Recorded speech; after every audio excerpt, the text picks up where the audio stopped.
Okay, last ನಂದು 2-3 question ಇದೆ. ಏನಪ್ಪ ಅಂತಂದರೆ, ತನೀಶ್ ಅವರಿಗೆ ಮೇಕಪ್ ಕಿಟ್ ಎಷ್ಟಿಷ್ಟ ಅಂತ ಇಡೀ ಪ್ರಪಂಚಕ್ಕೆ ಗೊತ್ತಾಗ್ಬಿಟ್ಟಿದೆ ಈಗ. ಬಟ್ ನನ್ನ ಕನ್ಸನ್ ಏನು ಅಂದರೆ, ನೀವು ಮೇಕಪ್ ಕಿಟ್ಗೋಸ್ಕರ ಹೊತ್ತು ನಿಮ್ಮ ಮೇಕಪ್ ಎಲ್ಲ ಹೋಗ್ಬಿಡ್ತಾವತ್ತು. ಅದು ಏನಾಗೋಯ್ತು ಅಂತಂದರೆ, ಆ ಮನೆಗೆ ಎಸ್ಪೆಷಲಿ ನಾನು ತುಂಬ ಇಂಪಾರ್ಟೆನ್ಸ್ ಕೊಡ್ತೀನಿ ಮೇಕಪ್ ಕಿಟ್ಗೆ.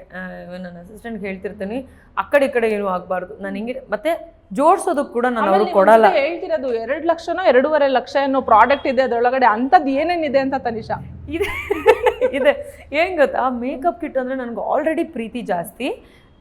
ಆ್ಯಕ್ಚುಲಿ ನಾನು ಅದನ್ನು ಕ್ಲೀನ್ ಮಾಡೋಕ್ಕೆ, ಮೇಕಪ್ ಕಿಟ್ ಕ್ಲೀನ್ ಮಾಡೋಕ್ಕೆ ಕೂಡ ನಾನು ಹುಡುಗರಿಗೆ ಕೊಡಲ್ಲ, ನಾನೇ ಮಾಡ್ತೀನಿ ಅದನ್ನು. ನನಗೆ ಅದ್ರ ಮೇಲೆ ರೆಸ್ಪೆಕ್ಟ್ ಜಾಸ್ತಿ, ಪ್ರೀತಿ ಜಾಸ್ತಿ ಅಲ್ಲ. ಇಷ್ಟು ಆಲ್ರೆಡಿ ಇತ್ತು ನನಗೆ. ಆ್ಯಂಡ್ ಆರ್ಟಿಸ್ಟ್ಗಳಿಗೆ ಎಲ್ರಿಗೂ ಇರುತ್ತೆ ಅದೊಂದು ಬಾಂಡಿಂಗ್. ಮೇಕಪ್ ಕಿಟ್ ಅನ್ಬೇಕಾದ್ರೆ ಅದೊಂದು ಬಾಂಡಿಂಗ್ ಇರುತ್ತೆ. ಇಲ್ಲಿಂದ ಬಿಗ್ ಬಾಸ್ ಮನೆಗೆ ಹೋದ್ಮೇಲೆ ಅದು ಒಂದೇ ನನ್ನ ಜೊತೆನಲ್ಲಿ ಎಲ್ಲ ಟೈಮ್ನಲ್ಲೂ ಇದ್ದಿದ್ದು. ಮತ್ತು ಏನೇ ಒಂದು ನನಗೆ ಉತ್ತಮ ಬಂದಿದ್ದ ಪದಕ ಇಡೋದಾಗಿರ್ಬೋದು, ಅಮ್ಮ ಕೊಟ್ಟಿದ್ದು ಲೆಟರ್ ಇಡೋದಾಗಿರ್ಬೋದು, ಅಮ್ಮಂದೊಂದು ಫೋಟೋ ತೊಗೊಂಡೋಗಿದ್ದೆ ನಂದು ಅಮ್ಮಂದು, ಅದನ್ನು ಇಟ್ಕೊಳ್ಳೋದಾಗಿರ್ಬೋದು.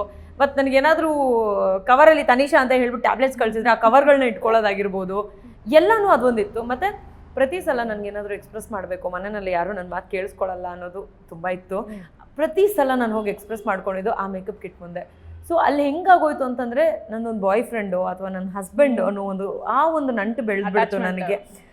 Like whatever it is, I am expressing in front of you, so you are everything to me ಅನ್ನೋದೊಂದು ಬೆಳೆದ್ಬಿಟ್ಟಿತ್ತು. ಆ ಸಮಯದಲ್ಲಿ ನನಗೆ ಅದನ್ನು ತಗೋಬೇಕು ಅಂತಂದಾಗ, ನನ್ನ ಮಕ್ಕಳ ಎಲ್ಲರಿಗೂ ಗೊತ್ತಿದೆ ಇದು ನನಗೆ ಇಂಪಾರ್ಟೆಂಟು ಅಂತ. ಅದು ಹೆಂಗೆ ಬರೆದ್ರಿ ನೀವು ಅನ್ನೋದೊಂದು ಹೆಂಗೆ ಆಗೋಗ್ಬಿಡ್ತು ಅಂತಂದರೆ, ಯಾರೋ ನನ್ನನ್ನು ಬಿಟ್ಟು ಹೋಗ್ತಾ ಇದ್ದಾರೆ. ಆ್ಯಕ್ಚುಲಿ ಹೈಯೆಸ್ಟ್ ಬಂದಿದ್ದು ನಮ್ರತಾಗ ಅನ್ಸತ್ತೆ ಮೋಸ್ಟ್ಲಿ. ಬಟ್ ವಿನಯ್ದು ಡಿಸಿಷನ್ ಆಗಿರೋದು ಮಾಡಿದ್ರು. ಹೌದು. ಸೊ ಅದು ಗೊತ್ತಾದ್ಮೇಲೆ ಅಂತೂ ಅವ್ರ ಮೇಲೆ ಕೋಪ ಬಂತು, ಬಟ್ ವಾಪಸ್ ಕೊಡ್ತಾರೆ ಅಂತ ಅವ್ರು ಹೇಳಿದ್ರಿಂದ ಒಂಚೂರು ಸಮಾಧಾನ ಆಯಿತು ನನಗೆ.